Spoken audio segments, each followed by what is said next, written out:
Welcome to the deep dive.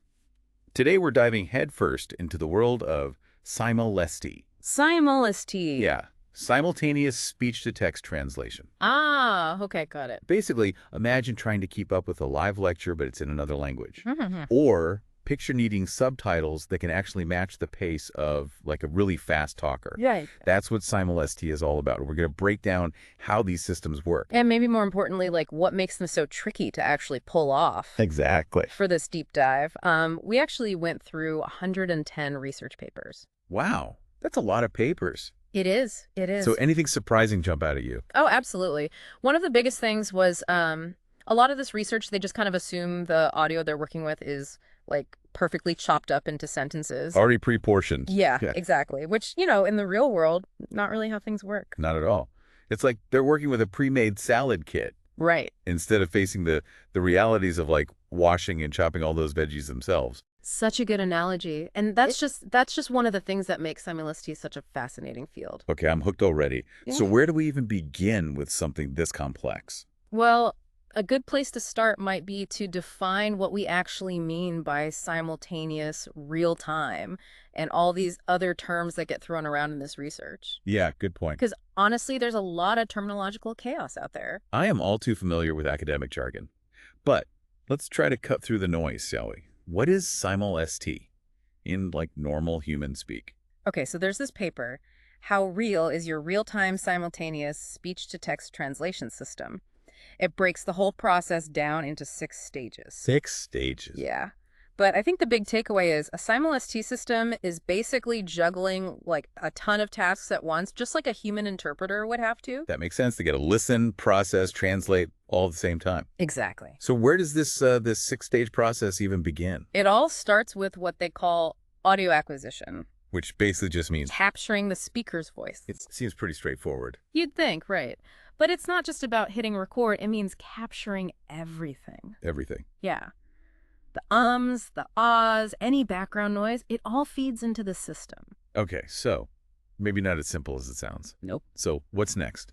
Well, from there, the system can try to segment that continuous audio stream, Segment. break it up, hopefully into chunks that line up with actual sentences. Like a chef figuring out where to cut a fish before they start cooking it. Exactly. And here's the thing, over 80% of the papers we looked at, they just assume the segmentation is already done. Done by Humans, like actual people listening and marking where each sentence starts and stops. really. They're not even making the system do it automatically. Yeah, for the most part, Yeah. which is a problem because real-world audio, it's rarely that neat and tidy. Right.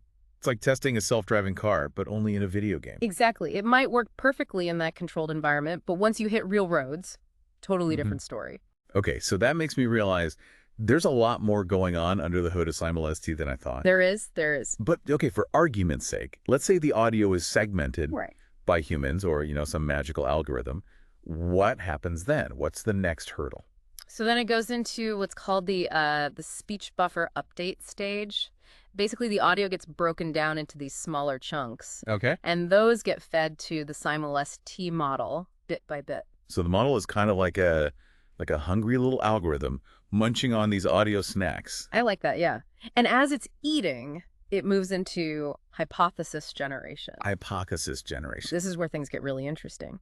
Because now the model has to predict the translation Based on... based on those little audio chunks, Yeah. but it also has to remember any text it's already translated, which is stored in this separate text buffer. So it's like trying to solve a jigsaw puzzle, but the pieces keep getting added. And you're trying to build the picture at the same time. So the model's not just doing word-for-word translation. It's trying to understand the whole sentence, even the parts it hasn't heard yet. Exactly. And that's what makes the next stage, the policy stage, so important. Policy. It's basically a set of rules that decides when the system should actually spit out the translated text. That's where that whole quality latency trade-off comes in. You got it. Like, it could wait for more audio to get a clearer picture. Which would probably mean a more accurate translation. Probably, but that adds delay.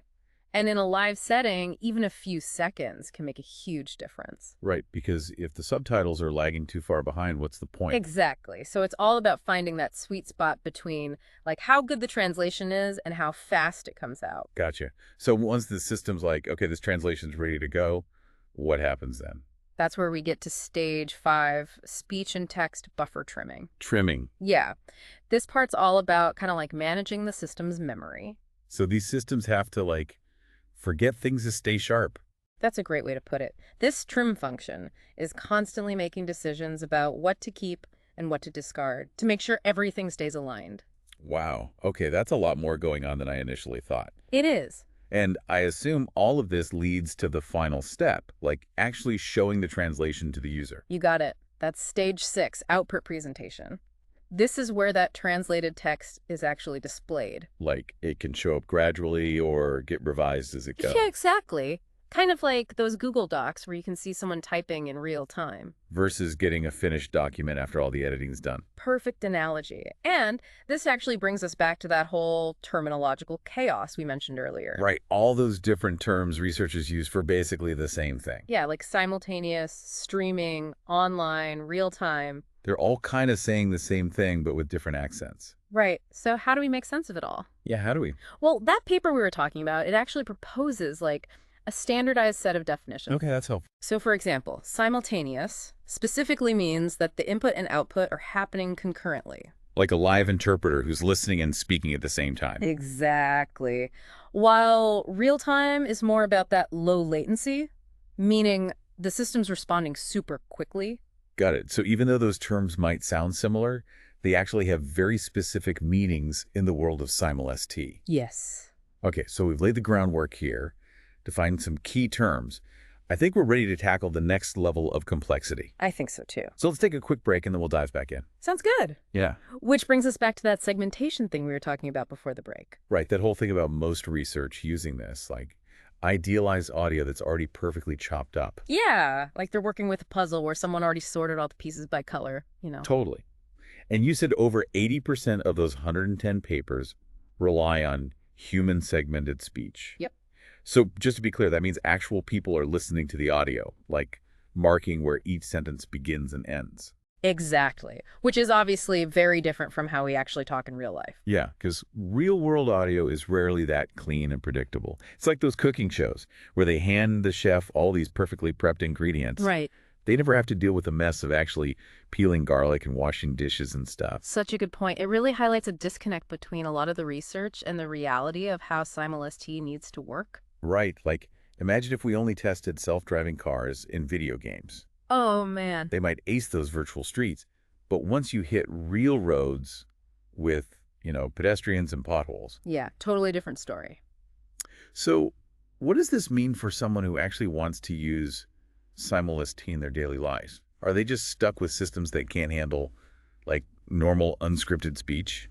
Not necessarily. There are definitely researchers out there who are tackling this challenge head on. Okay. In fact, about 20% of the papers we looked at did use what they call unbounded or continuous audio. So the system actually has to figure out the segmentation on its own. Exactly. So it's like the Simul-ST system has to be a chef and a butcher at the same time. Haha, yeah. And there are a couple of ways they're approaching this. One is simultaneous segmentation. Simultaneous segmentation. Basically, the system tries to identify those sentence boundaries as it's processing the audio, like on the fly. Oh, wow. That sounds incredibly difficult. It is. It is. Another approach is what they call segmentation-free. Segmentation-free. Meaning the system tries to just process the entire audio stream without chopping it up at all. Fascinating. So there's hope for accurate, real-time translation, even with messy real-life audio. There is. There is. And, you mentioned earlier those different types of Simul-ST models. Yeah, the cascade and direct architectures. Right. So a cascade model, it works in 2 distinct steps. Okay. First, it uses automatic speech recognition, or ASR, to transcribe the audio into text. So basically like having a computer take dictation. Yeah. Turning spoken words into written text. Exactly. And then a separate machine translation model, or MT, translates that transcribed text into the target language. So it's kind of like having 2 separate teams working on a project. Yeah. One transcribes the meeting notes and the other translates them. That's a great way to put it. Okay, got it. 2 steps, 2 teams. What about those direct models? Direct models, sometimes called end-to-end models, are more like one super skilled team. Okay. They go straight from the audio to the translated text, all in one go. Ah, I see. Streamlining things. Exactly.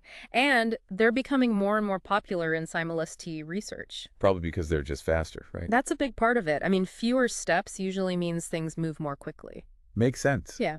But even within these direct models, there are different ways they actually generate that translation. Right. And importantly, how they present it to the user. Exactly. Because remember, Simul-ST systems have to produce output in real time. Right. They can't just wait until the very end to reveal everything. So how do they do it? Yeah, how do they do it? Well, most systems use what's called an incremental output strategy. Basically, they just keep adding new words to the translation as they become available. Kind of like those old dot matrix printers that would, like, slowly print out text character by character. Exactly. I remember those. You could practically watch the words forming on the page. But what happens if the system makes a mistake? Like early on in the sentence. That's where retranslation comes in. Retranslation. Yeah, some systems can actually go back and revise their previous output. Even after it's already been shown to the user. Yep, like having an editor who can polish the text as more information becomes available. So it's kind of a trade-off, right? Incremental output is faster and simpler, Mm-hmm. but retranslation could potentially be more accurate in the end. Exactly. Although retranslation has its own set of challenges, like how do you handle those revisions smoothly so they don't distract the user? Yeah, because if the subtitles are constantly flickering and rearranging. It would be impossible to follow. Totally. So it sounds like researchers are really focused on finding that balance between accuracy, speed, and creating a smooth user experience. Absolutely. And they're paying close attention to how that latency is measured, too. Because, as we've discussed, that delay can really make or break the Simul-ST experience. It can.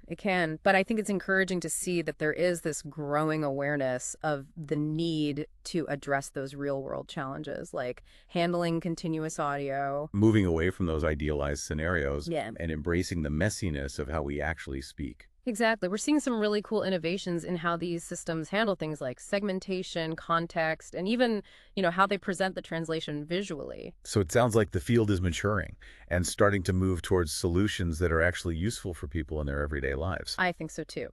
And for the listener, understanding all these nuances can help them make more informed decisions about which systems might work best for them. Totally. So, you've done this deep dive into these 110 research papers. What are some of the key recommendations you would give to researchers moving forward? And how might those actually impact the listener's experience with this technology? Well, first and foremost, I think it's crucial for researchers to start using at least automatically segmented speech when they're training and evaluating their systems. Okay. That means we're going to start seeing technology that can handle those unscripted conversations we have every day. Moving away from those pre-chopped salad kits and embracing the messiness of, like, real cooking. Exactly. And just as importantly, they need to be really clear about what kind of input their models are using. Are they assuming human segmented speech? Or are they actually tackling that more realistic challenge of unbounded audio? So it's kind of like knowing whether a recipe was tested with a professional grade oven or a standard home appliance. Right. That context is important. It is. What else? Well, when it comes to evaluating performance, those latency metrics should be reported in a more standardized way. Now, I know that might sound kind of technical, but it's basically about having a more accurate and comparable way to measure how fast these systems really are. Mm-hmm. It's like comparing the 0 to 60 times of different cars, but also taking into account things like road conditions and driver skill. Perfect analogy. So as a listener, you want to see researchers moving away from those idealized scenarios, being transparent about how their systems work, and ultimately building systems that are not just impressive on paper, but actually useful in real life. Bridging that gap between research and reality. Exactly. Okay, so we've talked about the present, but what about the future? What's next for Simul-ST? Where is all this innovation leading? So it really feels like we're on the brink of some major breakthroughs in Simul-ST. What are some of the things you're seeing in the research that kind of hint at where this technology is going? I think one of the most exciting trends is this move towards evaluation frameworks that can actually handle continuous audio. Getting away from those pre-segmented snippets and testing these systems with, the kind of audio they'll encounter in real-life situation. So finally giving those chef butcher stir-fry masters a proper testing ground. It seems so obvious. It does. But it's cool to see the research actually catching up to how we speak and communicate. Absolutely. And this shift is leading to some real progress in areas like simultaneous segmentation and those segmentation-free approaches. Paving the way for systems that can handle like truly unscripted, off-the-cuff speech. Yeah. That's great news for anyone who wants to use SimulST to, understand lectures, podcasts, even just everyday conversations. Exactly. And another area that's really interesting is context integration. Context integration. Yeah, right now, most SimulST models, they have a pretty limited memory of what's been said before. They're kind of like those translators you see in movies, the ones who only translate word for word with no understanding of the bigger picture. Oh, I can only imagine the misunderstandings that would lead to. So you're saying these systems need to become more aware of the entire conversation, not just individual words or sentences. Yeah, exactly. Imagine a SimulST system that could actually learn from the whole conversation, understanding the topic, the speaker's style, their background. It'd be like having a personal interpreter who not only knows the languages, but also the context. That would be amazing. It would make the translation so much more accurate and, meaningful. Are researchers making any headway in that area? They are. They are. We're starting to see systems that use things like memory banks to store information Okay. and techniques like cross-attention to connect what's being translated right now to what was said before. Wow. So these systems are getting smarter all the time. It's pretty remarkable how far SimulST has come, even in just a few years. It really is. And there's another piece of this that I think is really important, and it's starting to get more attention. Output visualization. Output visualization. Yeah, because it's not just about generating a good translation. It's also about how that translation is presented to the user, It's like that saying, it's not what you say, it's how you say it. I see what you mean.